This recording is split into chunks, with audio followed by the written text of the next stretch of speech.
here to share with you not your most average product photo setup, and I'm going to take you through how I create it. Alright, so my main workhorse is the Canon 60D paired with the 50 1.4 from Sigma, and also a huge feature is to have an L bracket. This way you won't tip over your camera if you accidentally bump it while you're shooting or doing anything like that.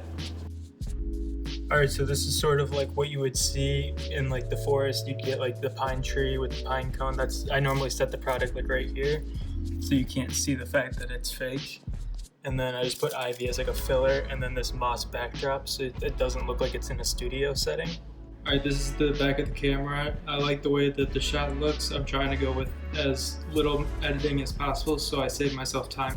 Alright guys, so I've got 6 images of the watch.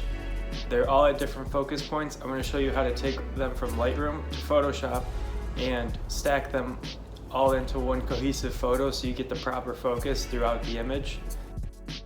Alright guys, so we got all 6 images here. We're going to highlight them, go to Edit, Open Layers in Photoshop. Then you're going to select all of the layers, go up to Edit, Auto Align Layers, make sure it's on Auto. This process takes a really long time, so I'm just going to speed it up for you guys.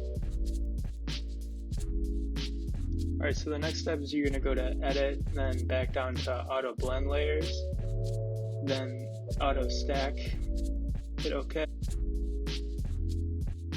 This basically digitally analyzes the image for all the points that are in focus, so it saves you a lot of time in doing it manually yourself.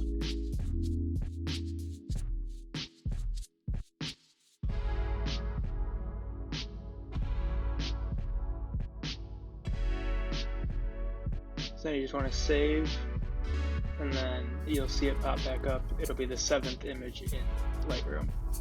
So then we're going to go ahead and edit it to a 4x5, which is an Instagram crop basically. Alright, so what I do is I sort of desaturate the greens and then bring up the luminance. That way it gives it more of like a cinematic feel. Same with the highlights, lights, and darks. Just sort of building a mood around the image.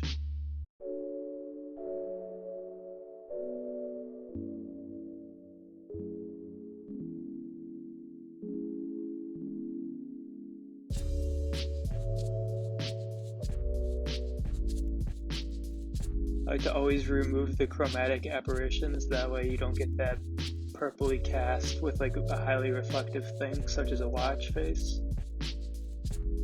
Then do a little bit of sharpening.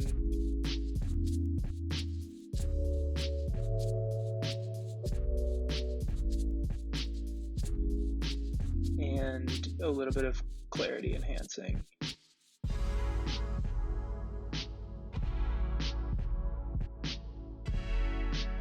Then as a final touch, I like to give it like some sort of like a warmth, because it is a gold watch. It should be shiny and gold, and I just like the way that this looks with like the sunset feel to it.